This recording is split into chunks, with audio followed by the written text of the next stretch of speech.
नमस्कार, जय श्रीमन्नारायण। हम लोग अपने लाइफ स्पेंड कर रहे हैं बहुत अच्छी तरीके से। हमको दो चीज़ के बारे में पता है कि हम ज़िंदगी में जन्म लिए हैं तो हमारा मृत्यु निश्चित है। इसीलिए हमको बहुत अच्छे तरीके से कर्म करके जाना है ताकि फिर से जब भी जन्म हो या ना हो,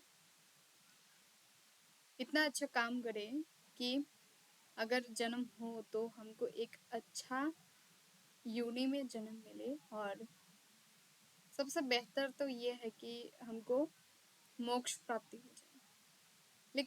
लेकिन इस मोक्ष प्राप्ति का ज्ञान भी किसी के पास नहीं होता। कोई कोई ये भी नहीं जान पाता है कि ये मोक्ष क्या होता है। एक्चुअली हम मोक्ष या को जब भी समझते हैं या फिर माया को जब भी हम पढ़ते हैं या समझते हैं तो मोक्ष माया को हम ये समझते हैं कि माया जो है वो है इल्यूशन। हमारे जो भी हम कार्य कर रहे हैं इस दिन में या फिर हम इस जगत में जो कुछ भी जिसके साथ भी जो भी हमारा संपर्क है, हम लोग जो कुछ भी कार्य कर रहे हैं वो सब कार्य क्या है, एक मिथ्या है, एक इल्यूशन है। मतलब हम जो देख पा रहे हैं, जो कर रहे हैं वो एक बस हम नहीं जानते वो क्या है, बस हम उसके तरफ अट्रैक्टेड है और उस काम को हम कर रहे हैं।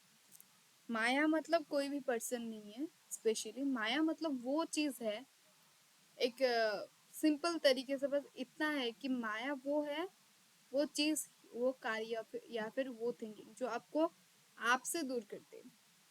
क्योंकि हम जो है उस हमारे हम जब खुद को एक आत्मा मानते हैं तो हम सारे बाउंड्रीज से हम मुक्त हो जाते हैं।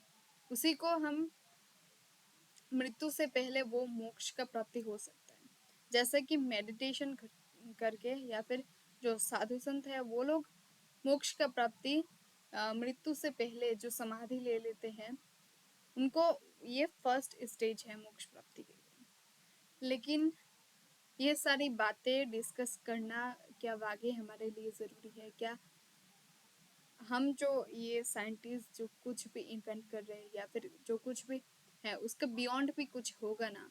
कि अगर हमने सोचा कि कोई चीज़ है तो उस चीज़ का एग्जिस्टेंस करने के लिए हमारे पास उस चीज़ के लिए वो एग्जिस्ट तभी करेगा जब हम उस चीज़ को सोचेंगे।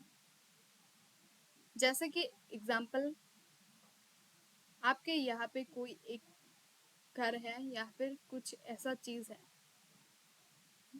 उसके बारे में सबको नहीं पता, लेकिन हमारे जो ताजमहल है या फिर राम मंदिर है, ये सारे चीज़ है लेकिन आपने नहीं देखा, तो इसका मतलब क्या वो चीज़ एग्जिस्ट नहीं करता? ऑब्वियसली करता है। उसी तरह से भगवान है, भगवान को मानते भी है या फिर भगवान को हमने जाना नहीं, तो क्या वो चीज़ एग्जिस्ट ही करता है? बिल्कुल एग्जिस्ट करता है। तो फिलॉसफी हमारे इन सारी इंटरेस्टिंग बातों को ही हमको बताते हैं और ये बहुत ही इंटरेस्टिंग एक सब्जेक्ट है। तो इसीलिए हमको अपने लाइफ में फिलॉसफी अप्लाई करके कुछ भी काम करेंगे, हर चीज़ का बियॉन्ड में जाने की कोशिश करूँगे, तो कंक्लूजन के बाद भी आपके मन में कुछ सवाल आते ही होंगे। तो इसीलिए हमारी लाइफ में ऐसा नहीं है कि हर चीज़ अपने हिसाब से होगा, अपनी तरीके से होगा। हमारे साथ ऐसा भी हो सकता है कभी इतना बड़ा हो जाएगा, सारा खत्म हो जाएगा, तो आपको लगेगा कि सब खत्म हो गया, लेकिन नहीं, इससे ही आपका एक नई शुरुआत हो सकता है। बस हमारे जीवन में जब हम इस जीवन काल में आए हैं, हमने जब सोचा कि हमारे पास बिलीफ, थॉट, होप्स, ये सारी चीज़ें जब जड़ित रहते हैं, तब हम एक लिविंग बीइंग है या फिर उसके बाद हम कुछ भी नहीं है। तो इसीलिए अपने अंदर में बिलीव और होप्स ज़रूरी है। कई बार ऐसा भी होता है कि हम जो देखते हैं वो सच नहीं होता, जो नहीं देखते वो सच होता है।